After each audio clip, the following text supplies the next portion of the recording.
السلام علیکم سامعین، جیسا کہ آپ جانتے ہیں کہ یہ کہانی سکندر بخت کی کہانی ہے۔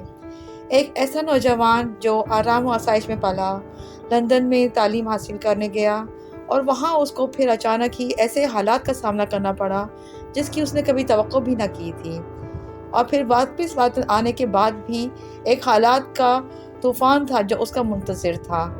ان سب حالات کو جاننے کے لیے میرے ساتھ بنے رہیے اور میری کہانی کو سنیے اور پسند کیجیے، اور لائک کا بٹن ضرور ہٹ کیجیے اور میرے چینل کو سبسکرائب کیجیے۔ آدھی رات کے بعد محسن کی زبردست چیخ سے میری آنکھ کھلی۔ میں ہڑبڑا کے اٹھا تو اندھیرے میں ایک سایہ لپکا اور مجھ سے گزر گیا۔ میں نے دروازے کی طرف جس لگائی، دروازہ دھڑ سے بند ہوا اور کسی نے باہر سے کنڈی لگا دی۔ محسن نے صرف ایک بار چلا کے مجھے آواز دی تھی اور خاموش ہو گیا تھا۔ خوف سے ڈوبتے دل اور کانپتے ہاتھوں سے میں نے لائٹ آن کی۔ ایک لمحے کے لیے وہ کمرہ میری نظر سے اوجھل ہو گیا اور میں نے محسوس کیا کہ میں نے تیزی سے چلتی ہوئی گاڑی سے زمین پر چھلانگ لگا دی ہے۔ میں نے بڑی سخت جدوجہد سے اپنا توازن بحال کیا اور دوڑ کے بیڈ تک پہنچا۔ محسن، میں نے چیخ کر کہا۔ پھر میں نے وہ خنجر دیکھا جو محسن کے سینے میں پیوست تھا، لیکن نشانہ ختم ہو جانے کے باعث دل سے بہت اوپر شانے کے قریب لگا تھا۔ خون تیزی سے بہہ کر بستر کو تر کر رہا تھا۔ میں نے پھر دروازے کی طرف دوڑ لگائی اور اسے زور زور سے ہلانے لگا۔ 2 منٹ بعد کسی نے کنڈی کھول دی۔ اس عمارت کے دوسرے مکین بھی شور پہ متوجہ ہو کے باہر آنے لگے تھے۔ میں نے بلا توقف نیچے کا رخ کیا جہاں ہال میں فون رکھا تھا۔ پہلے ڈاکٹر کو پھر پولیس کو بلانے کے بعد میں واپس کمرے میں آیا۔ اس وقت تک کمرے میں 4 افراد جمع ہو چکے تھے۔ ان میں سے ایک نے زخم پر تولیہ رکھ کر خون روکنے کی واجبی سی کوشش کی تھی۔ باقی لوگ وہ تفصیلات جاننا چاہتے تھے جو خود مجھے بھی معلوم نہیں تھیں۔ محسن کا زخم خطرناک نہیں تھا۔ آدھے گھنٹے مجبوراً میں نے اسے اسپتال میں چھوڑا کیونکہ پولیس مجھ سے تفتیش کے لیے بے چین تھی۔ ایک بار پھر میرا واسطہ اسی سراغ رساں سے پڑا جس نے مجھے پہلی مرتبہ گرفتار کیا تھا۔ مسٹر بخت، وہ مجھے غور سے دیکھ کے بولا، تم شیطان کی طرح شہرت حاصل کرنے لگے ہو، یہ چکر کیا ہے؟ چکر کچھ نہیں، میں نے تلخی سے کہا۔ لندن کی پولیس نااہل ہے، تم سب کالوں کے قاتل ہو۔ اس نے سوچے سمجھے بغیر میرے تھپڑ رسید کر دیا۔ میرا دماغ آؤٹ ہو گیا۔ میں نے جواب میں اس کے جڈو کا ایک ہاتھ مارا، کرسی پر ہی ڈھیر ہو گیا۔ مجھے حوالات میں بند کر دیا۔ صبح میں تیسری بار اسی جج کے سامنے حاضر ہوا جس نے مجھے 2 بار رہا کیا تھا۔ وکیل نے ثابت کر دیا کہ محسن پہ حملہ دراصل مجھ پر حملہ تھا۔ محسن کمرے میں میرے بستر پر اور میرے کپڑوں میں تھا، چنانچہ وہ نامعلوم حملہ آوروں کا نشانہ بنا، لیکن خوش قسمت تھا کہ زندہ بچ گیا۔ تاہم وہ عدالت کو یہ نہ بتا سکا کہ حملے کا شک کس پر کیا جا سکتا ہے، اور اگر واقعی میں سازش کا شکار ہوں تو سازش کا مقصد کیا ہے۔ بغیر وجہ کے کوئی کسی سے دشمنی کیسے کر سکتا ہے؟ محسن کے بیان سے میری پوزیشن مزید صاف ہو گئی، مگر ایک پولیس آفیسر پہ حملہ کرنے کے جرم میں مجھے 1 ماہ قید محض کی سزا سنا دی گئی، جسے جج نے معطل رکھا اور کہا کہ اگلی مرتبہ ایسی ہی واردات میں ملوث ہونے پر مجھے سیدھا جیل بھیج دیا جائے گا۔ عدالت سے باہر آتے ہی مجھے وکیل نے روک لیا۔ مسٹر سکندر بخت، اس نے کہنا شروع کیا، یہ جو کچھ ہو رہا ہے میں یہ نہیں کہتا کہ اس میں تمہاری نیت کو دخل ہے یا تم غلط کہتے ہو، مگر میں آئندہ تمہارے کسی معاملے میں وکالت نہیں کر سکوں گا۔ پولیس کے پاس تمہاری فائل موٹی ہوتی جا رہی ہے، اور وجہ کچھ بھی ہو، لیکن حقیقت وہی ہے جس کے اظہار پر کل تم نے اس پولیس آفیسر کو ناک آؤٹ کر دیا تھا۔ تم واقعی شیطان کی طرح شہرت حاصل کر رہے ہو۔ مجھے معلوم ہے، میں نے تلخی سے کہا۔ اب تک تم نے میری مدد کی ہے، اس کا شکریہ۔ ایک بات اور، وکیل نے کہا، میں محسن کا کزن ہوں۔ میں نہیں چاہتا کہ تمہاری وجہ سے اس کی زندگی کو بھی خطرہ لاحق ہو۔ وہ کھاتے پیتے والدین کا لڑکا ہے، تعلیم میں شوقیہ حاصل کر رہا ہے، شوق کی خاطر جان سے جانے میں کوئی عقل مندی نہیں۔ میں اس کے والدین کو فون کر رہا ہوں کہ وہ محسن کو لے جائیں۔ تمہیں کوئی اعتراض تو نہیں ہے؟ محسن میرے بچپن کا عزیز دوست بھی ہے اور محسن بھی۔ میں اعتراض کیسے کر سکتا ہوں؟ میں نے کہا۔ میرے کہنے سے شاید وہ نہ چاہتا۔ اچھا ہے کہ اس کے والد آ کے اسے زبردستی لے جائیں۔ 3 دن بعد محسن کے والد یعنی انکل شیروانی، جو ڈپٹی سیکرٹری تھے، محسن کو اس کے احتجاج کے باوجود اپنے ساتھ لے گئے۔ میں اس کے جہاز کی پرواز کے بعد ہیتھرو ایئرپورٹ پر یوں کھڑا رہ گیا جیسے میرے ارد گرد سنسان جنگل ہے، جس سے میرے لیے سلامتی کی منزل کا ایک ہی راستہ تھا جو اب نہیں رہا۔ پہلی بار میں نے خود کو تنہا، بے بس اور خوفزدہ محسوس کیا۔ آخری واقعہ 2 ہفتے بعد پیش آیا۔ میں بارش سے بے نیاز سردی میں بھیگتا ہوا آدھی رات سے کچھ دیر پہلے ایک جگہ ملازمت کی کوشش میں کامیاب ہو کے لوٹ رہا تھا۔ ایک پاکستانی تاجر نے، جس کا لندن میں بہت بڑا سپر اسٹور تھا اور دوسرے شہروں میں برانچیں تھیں، میرے حالات سن کے مجھے سیلس مین رکھنا منظور کر لیا تھا۔ اس سے پہلے انگریز خود میرے ہم وطن اور بہت سے ایشیائی بڑی شرافت اور اخلاق کے ساتھ سوری کہہ کے یہ واضح کر چکے تھے کہ وہ کوئی خطرہ مول نہیں لے سکتے۔ لیکن یہ تاجر اثر رسوخ رکھنے والا اور جرأت مند آدمی تھا۔ اس نے کہا، سکندر بخت، ابتدا میں مجھے بھی ان گوروں کی متعصب حاکمانہ ذہنیت کا سخت مقابلہ کرنا پڑا تھا، لیکن اب میں ایک معزز شہری ہوں، میں ان کے ہر کنڈے سمجھتا ہوں، اس لیے مار نہیں کھاتا۔ تم فکر مت کرو، ایک بار یہ معلوم ہو جائے کہ تمہارے وہ دشمن کون ہیں، پھر ان کا بندوبست بھی کروں گا کہ سب کا دماغ درست ہو جائے گا۔ میرے خالے کے کرائے کے آدمی ہیں، یہ چکر یہاں بہت عام ہے، لیکن لوہے کو لوہے کاٹتا ہے۔ آدمی میرے پاس بھی ہیں، سفید کتے جو نوٹ دیکھتے ہی گورے کالے کا فرق بھول جاتے ہیں۔ میں اپنے خیالات میں غلط تیز تیز قدموں سے چلتا رہا کہ اچانک ایک ویران موڑ پر مجھے اپنے پیچھے قدموں کی آہٹ سنائی دی۔ میں نے پلٹ کے دیکھا ہی تھا کہ ایک سایہ سا مجھ پہ لپکا۔ میرے سر پہ لوہے کی سلاخ جیسی کوئی چیز پڑی اور میں چکرا کے گر پڑا۔ ہوش کی کیفیت کا آخری احساس یہ تھا کہ مجھے زمین پہ گرتے ہی اٹھا لیا گیا ہے۔ آہستہ آہستہ میرے حواس بحال ہوئے اور میں بالکل دوسری جگہ سڑک پہ پڑا تھا۔ آنکھ کھول کر دیکھنے پہ مجھے کچھ لوگ نظر آئے جو حلقہ بنائے کھڑے تھے۔ ان سب کے ہاتھوں میں چھتری تھی سوائے ایک پولیس مین کے جو میرے سر کے قریب بجلی کے کھمبے کی طرح استاتا تھا۔ مجھ سے کچھ فاصلے پر ایک عورت سیدھی لیٹی تھی اور بارش اس کے ساکت و سامت جسم پہ مسلسل گر رہی تھی۔ اس کی کھلی آنکھیں مجھے اپنی طرف دیکھتی ہوئی محسوس ہوئیں۔ پھر اسٹریٹ لائٹ کی مدھم سے دھندلے اجالے میں میری یادداشت نے ایک صورت کے قد و قال تراشنے شروع کر دیے۔ بالآخر میں نے اسے پہچان لیا، یہ وہی عورت تھی جس نے ہاسٹل میں مجھ پر عصمت دری کی کوشش کا الزام لگایا تھا۔ اس کے آس پاس خون کا نام و نشان نہیں تھا اور اس کے جسم پر کسی زخم یا چوٹ کا پتہ بھی نہیں چلتا تھا، مگر اس میں شک کی کوئی بات نہ تھی کہ وہ مر چکی ہے۔ میں نے سر اٹھانے کی کوشش کی مگر اسی وقت سائرن سنائی دیے اور مجمع خود بخود چھٹ گیا۔ ایک ایمبولینس اور ایک پولیس کار میرے بہت قریب آ کے ٹھہری۔ مستعد ہاتھوں نے پیشہ ورانہ مہارت کے ساتھ مجھے اسٹریچر پہ ڈالا اور ایمبولینس میں سرکا دیا۔ پھر دوسرا اسٹریچر اندر آیا اور ایمبولینس کا پچھلا دروازہ بند ہو گیا۔ اب میں ایک لاش کے ساتھ مسلح محافظوں کی نگرانی میں سفر کر رہا تھا اور مجھے اندازہ ہو چکا تھا کہ میری منزل کیا ہے۔ میں اپنی بے گناہی کا ناقابل تردید ثبوت فراہم کرنے تک قانون کی نظر میں اس عورت کا قاتل تھا۔ ہسپتال پہنچنے کے بعد مجھے ایک کمرے میں پہنچا دیا گیا اور وہ بدبخت عورت جو 50 پاؤنڈ کے چکر میں جان سے گئی تھی شاید مردہ خانے پہنچی۔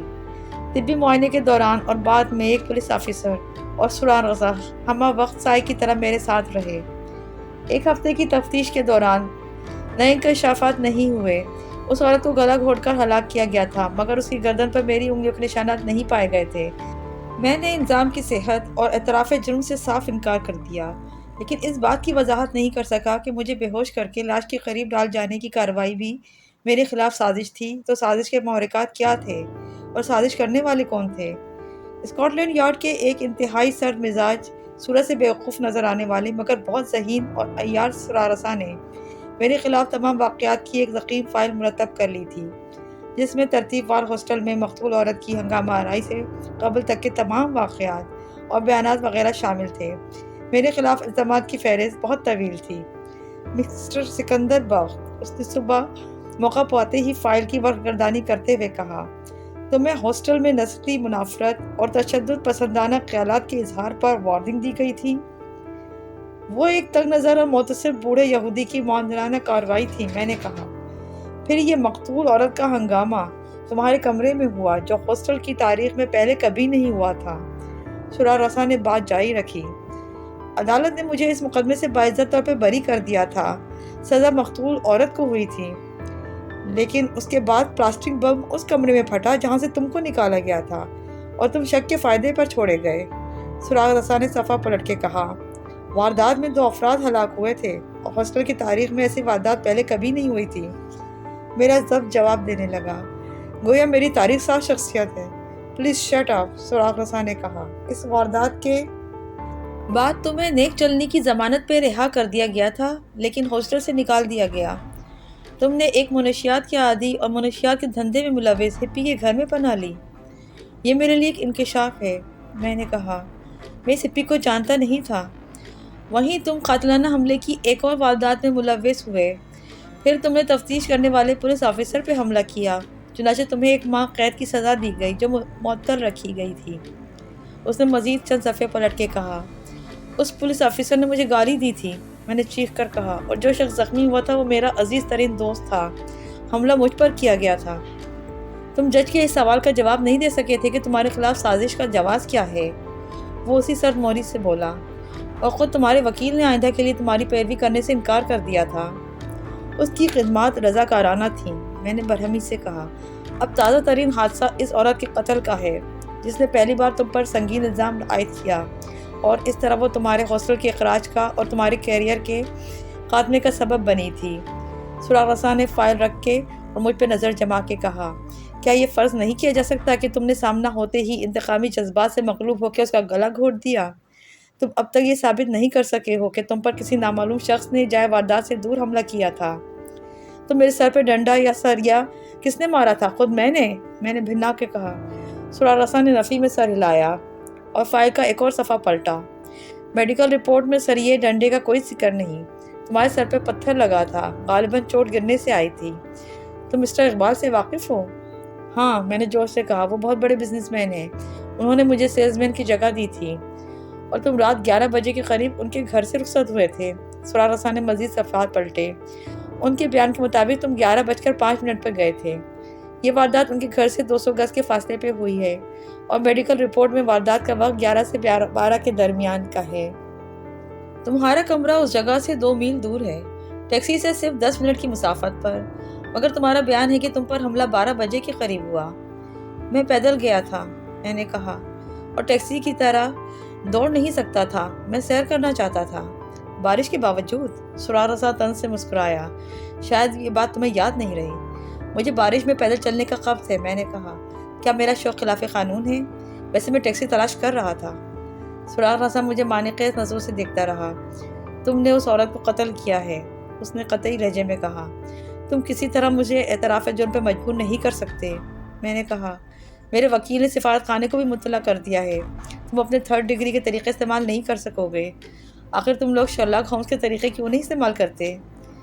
تمہارے لیے ایک اطلاع ہے، اس نے جواب سے سگریٹ نکال کے جلایا۔ سفارت خانے کی رضامندی سے برطانوی حکام تمہیں ڈیپورٹ کر دینے کے امکانات کا جائزہ لے رہے ہیں۔ سفارت خانے والے ایسا کسی انتقامی اقدام کی حمایت نہیں کر سکتے، میں نے کہا۔ انہیں تمہاری حکومت کے ایک اعلیٰ افسر کی طرف سے درخواست موصول ہوئی ہے، وہ سگریٹ کا کش لے کر بولا۔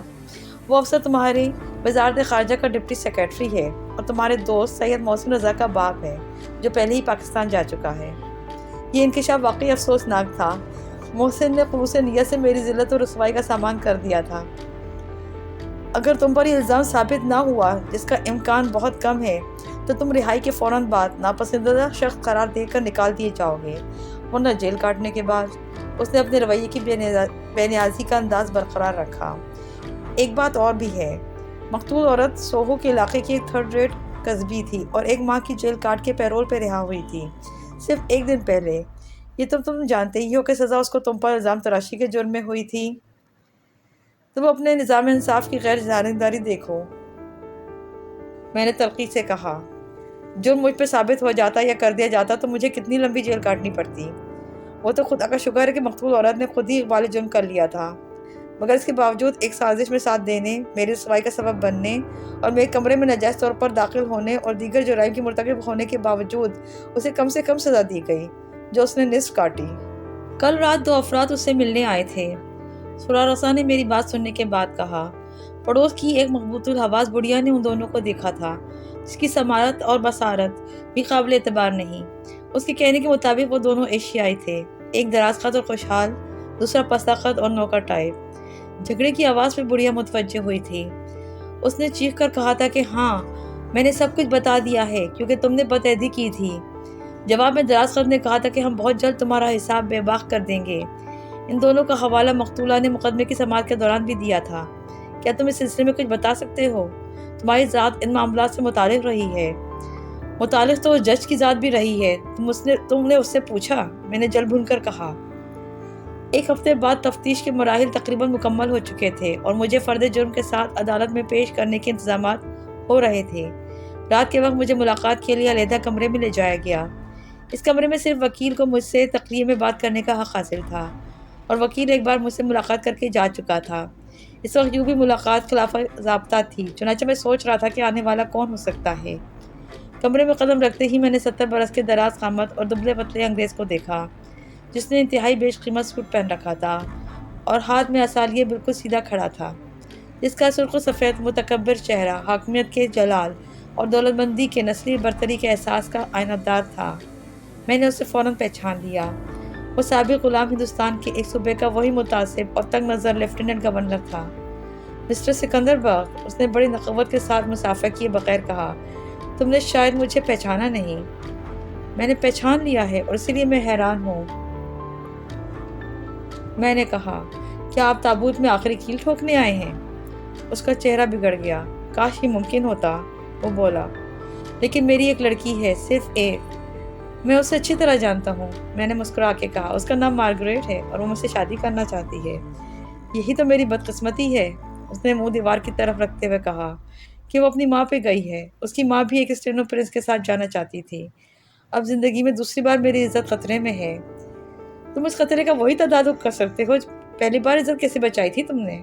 اس کی صورت پر ایک تاریک سایہ پھیل گیا۔ بیوی کو میں نے باعزت طور پہ دفن کرا دیا تھا۔ پھر تو کوئی مسئلہ نہیں، اب بیٹی کو زیادہ باعزت طور پہ دفن کرا دو، میں نے تلخی سے کہا۔ اس نے مایوسی سے نفی میں سر ہلایا۔ شادی تو میں نے دوسری کر لی تھی، اب میں مجبور ہوں، اتنی بڑی بیٹی کہاں ملے گی؟ افسوس کہ برطانیہ کے عام شہری قوانین تم کو حاکم تسلیم نہیں کرتے، میں نے کہا، اور تم مجھے دفن نہیں کرا سکتے۔ وہ غلام ہندوستان تھا جہاں تم حاکم تھے اور قانون سے بالاتر تھے۔ اس کا چہرہ سرخ پڑ گیا۔ فرط اشتعال سے اس کا بدن لرزنے لگا تھا، مگر وہ ضبط کر رہا تھا۔ سکندر بغ، میں اب بھی بہت کچھ کر سکتا ہوں۔ آدمی جو کرنا چاہے ہر جگہ اور ہر وقت کر سکتا ہے۔ کوئی قانون، کسی سزا کا خوف اس کی راہ میں حائل نہیں ہو سکتا۔ میری زندگی کے کتنے دن باقی ہیں؟ میں تمہیں اسی وقت شوٹ کر کے خودکشی بھی کر سکتا ہوں، مگر اس کا خمیازہ بھی وہی بیوقوف لڑکی بھگتے گی، اور جب اسے تم سے بچانے والا بھی کوئی نہیں رہے گا تو۔ مگر خیر، یہ بتاؤ کہ کیا وہ تم کو اپنی زندگی سے زیادہ عزیز ہے؟ کیا تم بھی اسے شادی کرنا چاہتے ہو؟ میں نے اس کی مزید تذلیل کے لیے قہقہہ مارا۔ میں اب غلام نہیں، آزاد ملک کا ایک خوددار شہری ہوں سر۔ میں کسی بھی تم جیسے لاڈ کی بیٹی سے جوتے تو صاف کرا سکتا ہوں، مگر شادی کا شوق اسے ہے۔ شٹ اپ، وہ چلایا، یہ مت بھولو کہ میں ایک باپ ہوں۔ میں تم سے ایک سودا کرنے آیا ہوں، اور اس لیے تمہاری بکواس سن رہا ہوں کہ مجھے تم جیسے شیطان سے نجات کی دو صورتیں نظر آتی ہیں، جس میں میری عزت بھی محفوظ رہے گی اور تم پہ میرا احسان بھی رہے گا۔ لک ہیئر، میں تمہیں اس الزام سے بچا سکتا ہوں، سمجھے؟ میں نے غور سے اسے دیکھا۔ میں تمہارے احسان کے مقابلے میں سزائے موت کو ترجیح دوں گا۔ آل رائٹ، گولی مارو احسان کو، وہ چیخ کر بولا، اور سنتری نے دروازہ کھول کے اندر جھانکا۔ اس کا اشارہ پاتے ہی وہ دروازہ بند کر کے غائب ہو گیا۔ اگر تم یہاں سے دفع ہو جاؤ، اس ملک سے نکل جاؤ، تو میں گواہی دے سکتا ہوں کہ جب تم پر حملہ کیا گیا تھا تو میں ادھر سے گزر رہا تھا۔ میں نے کسی کو تم پر حملہ کرتے اور پھر اٹھا کے گاڑی میں ڈال کے فرار ہوتے ہوئے دیکھا تھا، لیکن میں دور تھا اور پیدل تھا، آس پاس کوئی پولیس مین نہیں تھا اور جائے واردات پہ کوئی خون وغیرہ نہیں تھا، اس لیے میں خاموش رہا۔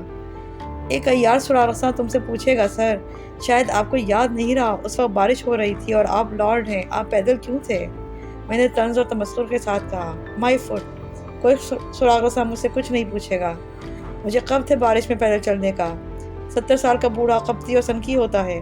اب بولو، تم یہاں جیل میں رہنا چاہتے ہو یا ڈیپورٹ ہونا؟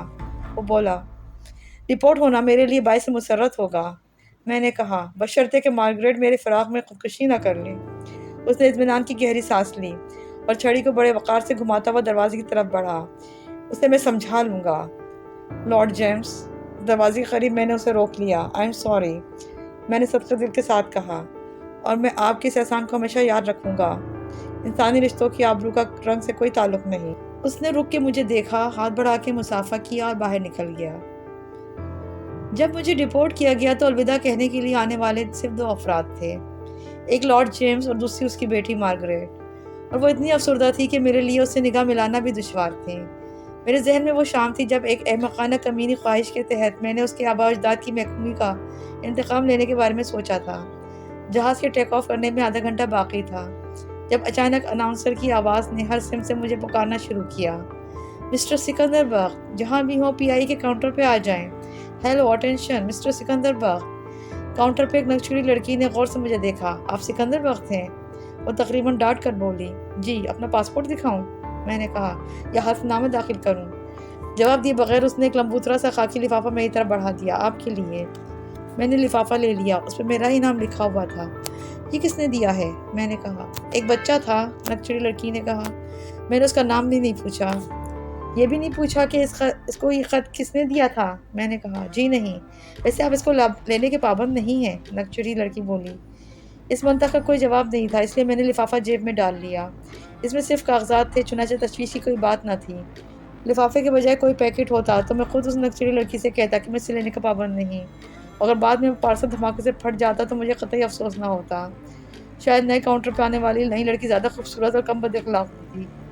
جہاز میں جب برطانیہ کے قیام کی خوشگوار ناخوشگوار یادوں کی سرحد سے بھی دور نکل گیا تو مجھے وہ لفافہ یاد آیا۔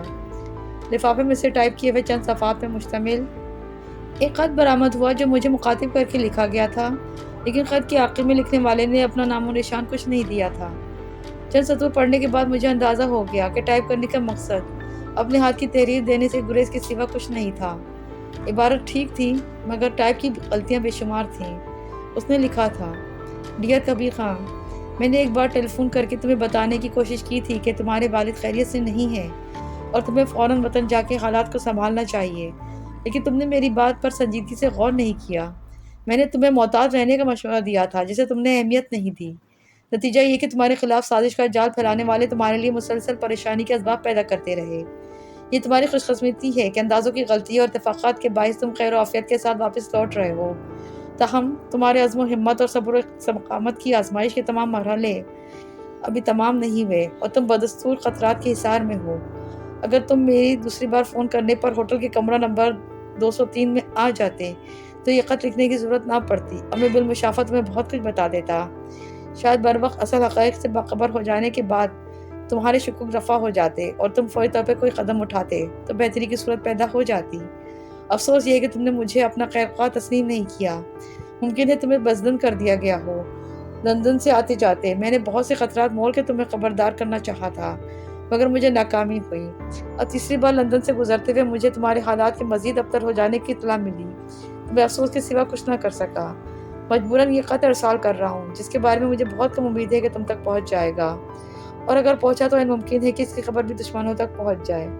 خط کو پڑھ کے جلا دینا اور میرے لیے مغفرت کی دعا کرنا، بشرطِ زندگی تم سے کبھی نہ کبھی ملوں گا تو آتے ہوئے بتا دوں گا جو اس وقت نہیں بتا سکتا کیونکہ وقت بہت کم ہے۔ پہلی بات تو یہ ہے کہ تمہارے ساتھ ایک کرائے کے قاتل کو روانہ کیا گیا ہے۔ اس کے بارے میں تفصیلات کا مجھے علم نہیں کہ وہ کون ہے یا اس کا حلیہ کیا ہے اور وہ اپنا کام سفر کے دوران کرے گا یا منزل پر پہنچنے کے بعد۔ بہر صورت تمہیں ہر اجنبی سے محتاط رہنے کی ضرورت ہے۔ دوسری اطلاع تمہارے لیے زیادہ افسوسناک ہے۔ تمہارے والد جن کو تم ماڈل ٹاؤن کی کوٹھی میں چھوڑ کے گئے تھے اب اس کوٹھی میں نہیں ہے۔ وہ کوٹھی بھی اب ان کی نہیں ہے۔ تمہارے جانے کے بعد رفتہ رفتہ کاروبار ان کے ہاتھ سے نکل گیا، ان کی آمدنی کے ذرائع مسدود ہو گئے۔ مجبوراً انہوں نے کوٹھی فروخت کر دی اور خود قلعہ گوجر سنگھ کے کرائے کے مکان میں اٹھ گئے۔ کوٹھی کی فروخت سے حاصل ہونے والی رقم بھی زیادہ عرصے ساتھ نہ دے سکی۔ انہوں نے تمہاری تعلیم کی تکمیل کے لیے کچھ رقم ایک غیر ملکی بینک میں جمع کرا دی تھی جو ان کی ہدایات کے مطابق ہر ماہ تم کو ایک لگی بندھی رقم بینک ڈرافٹ کی صورت میں بھیجتا رہا۔ ذاتی ضروریات کی تکمیل کے لیے انہوں نے ایک سیٹ کے پاس چوکیدار کی ملازمت قبول کر لی۔ یہ سیٹ ایک زمانے میں تمہارے والد کا ملازم تھا اور غبن کے بعد روپوش ہو گیا تھا۔ جب بعد میں پکڑا گیا تو اس کے خلاف کوئی الزام ثابت نہ ہو سکا اور اسی رقم سے کاروبار کر کے وہ لکھپتی بن گیا۔ تاہم وہ قدرت کے نظام انصاف سے نہ بچ سکا۔ جب تمہارے والد اس کے پاس نوکری کے لیے گئے تو وہ دنیا میں تنہا تھا۔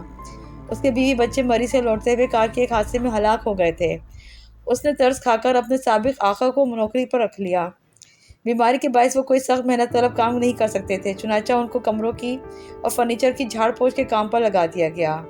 اس کے عوض وہ نمک حرام تمہارے والد کو 300 روپے دیتا تھا اور بچا کھچا کھانا بھی۔ انہیں وہیں سرونٹ کاؤنٹر کا ایک کمرہ مل گیا جس میں وہ اب بھی رہائش پذیر ہوں گے۔ میری آخری اطلاع کے مطابق 1 مہینہ پہلے وہ اسی کمرے میں تھے اور شدید علیل تھے۔ ان کو گٹھیا کا مرض لاحق تھا لیکن وہ علاج معالجے کے لیے اچھے ڈاکٹروں کی خدمات حاصل کرنا ان کی استطاعت سے باہر تھا۔ وہ بمشکل ایک سرکاری ڈسپنسری تک جاتے تھے اور برائے نام علاج سے فائدے کے بجائے ان کو نقصان ہو رہا تھا۔ یہ سب کچھ قبل اس وقت جان لینا تمہارے لیے بے حد ضروری ہے تاکہ خدا نخواستہ تم دیال سنگھ کالج ہاسٹل اور نواب مظفر علی قزلباش کے محل کے درمیان واقع چودھری چراغ دین کی کوٹھی جس کے دروازے پر CC ڈین کی تختی لگی ہوئی ہے کہ سرونٹ کواٹر میں پہنچو اور تمہیں معلوم ہو کہ وزیر خاں کا انتقال ہو چکا ہے تو یہ صدمہ تمہارے لیے غیر متوقع نہ ہو۔ خدا کرے کہ وہ زندہ ہوں اور تمہیں وہ سب کچھ بتا سکے جو میں نہیں بتا سکا۔ انہوں نے یہ سب کچھ تمہیں صرف اس لیے نہیں لکھا تھا کہ تمہاری تعلیم میں حرج واقع نہ ہو اور یہ نہ ہو کہ تم سب کچھ چھوڑ چھاڑ کے واپس لوٹ آؤ۔ اس طرح ان کی تمام ریاضت رائگاں جاتی۔ ان کی زندگی کا واحد قابل فخر کامیابی تم ہو۔ کبیر ان کی موجودہ حالت کا سبب صرف ایک شخص ہے، میر شرافت علی، جو ان کا بزنس پارٹنر تھا۔ شاید تمہیں علم ہوگا کہ یہ شخص 1956 میں پاکستان پہنچا تھا۔ اس وقت کاروبار کے مالک صرف تمہارے والد تھے۔ 3 سال کے مختصر عرصے میں انہوں نے قلعے میں ملنے والی ایک دکان کے اندر لوہا کودتے کودتے برانڈڈ طور پر وہ فاؤنڈری قائم کر لی تھی جہاں لیتھ مشین کے پارٹ بنانے سے کام شروع ہوا اور پھر مکمل لیتھ مشین تیار ہونے لگی تھی۔ اس کے ساتھ ہی پاور ڈرل اور مختلف آلات بھی بنتے تھے اور مصنوعات کی ساکھ بہت اچھی تھی۔ اس کی آمدنی سے تمہارے والد نے قلعے میں ملنے والے مکان کو چھوڑ کر کینال بینک کی کوٹھی کرائے پر لی تھی اور پھر ماڈل ٹاؤن والی کوٹھی خریدی تھی۔ میر شرافت علی کے آنے کے 3 سال بعد میر وزیر اینڈ کمپنی 1959 میں قائم ہوئی، اور جس سے انگریز تجارت کے بہانے ہندوستان آئے تھے اور ہندوستان کے مالک بن بیٹھے، ایسے ہی شرافت علی پارٹنر بن کے شامل ہوا اور سارے کاروبار پر قابض ہو گیا۔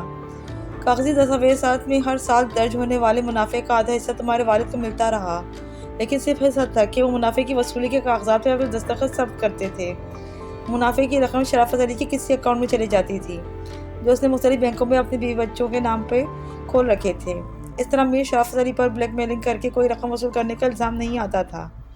تمہارے والد نے 30 جون 1965 کو آخری بار کمپنی کے حسابات میں بحیثیت پارٹنر اپنے دستخط ثبت کیے تھے۔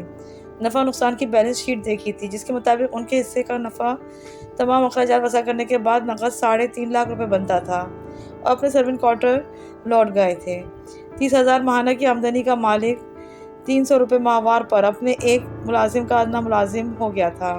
تمہارے والد نے اپنے حالات کو سب سے چھپائے رکھا اور کمپنی کے نمکخوار بھی یہی سمجھتے تھے کہ پرانے مالک بیماری کے باعث معذور ہو گئے ہیں۔ چنانچہ سب کاروبار میر شرافت علی کے سپرد کر چکے ہیں، جو ایسا غلط بھی نہیں، لیکن اصل اسباب کا سبب کسی کو نہیں۔ مجھے امید ہے کہ اسباب تم خود معلوم کر لو گے اور میر شرافت علی سے اپنے والد کی حق حلال کی کمائی کے اس پیسے کا حساب لے سکو گے جس پر تمہارا حق تھا، مگر جو میر شرافت علی نے بلیک میلنگ سے ہتھیار لیا۔ وقت آنے میں بتا دوں گا کہ تمہارا یہ خیر خواہ کون تھا۔ جب میں یہ خط پڑھ رہا تھا تو میرا وجود اس جہاز میں دوسروں کے لیے اس نوجوان آدمی کی صورت میں ضرور باقی رہ گیا تھا جو ٹائپ کیے ہوئے چند صفحات پہ نظر جمائے ساکت و صامت بیٹھا تھا اور ایک بار عبارت کو آخر تک پڑھ لینے کے بعد پھر حرف آغاز پہ آ جاتا تھا۔ صدمے سے میرے سوچنے سمجھنے کی صلاحیت معاف ہو گئی تھی اور میرا ذہن بھیانک حقائق کے جوالا مکھی کے پھٹنے سے جھلس رہا تھا۔ میرے خون کا ہر قطرہ تیزاب بن کے اور آگ کی طرح پھیل رہا تھا اور انتقام پکارنے لگا تھا۔ میرا دل چاہتا تھا کہ میں چیخ چیخ کر روؤں اور دنیا کو بتاؤں کہ میں وہ بدنصیب اور جہنمی بیٹا ہوں جس کے لیے دنیا اقوام روسیائی کے سوا کچھ نہیں۔ خون کا یہ آخری رشتہ جو سلامت رہ گیا تھا، میں نے اس کی قدر نہ کی۔ ایک بار تقدیر نے جدا کیا تھا تو پھر ملا دیا تھا، دوسری بار میں نے اپنا مستقبل سنوارنے کی تدبیر کی اور 7 سمندر پار سفید پاموں سے 200 سال پہلے کے مظالم کا بدلہ لینے کے بہانے انگریز لڑکیوں سے معاشقیں لڑاتا رہا۔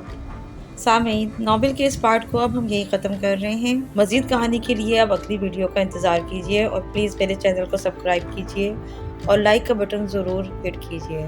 شکریہ۔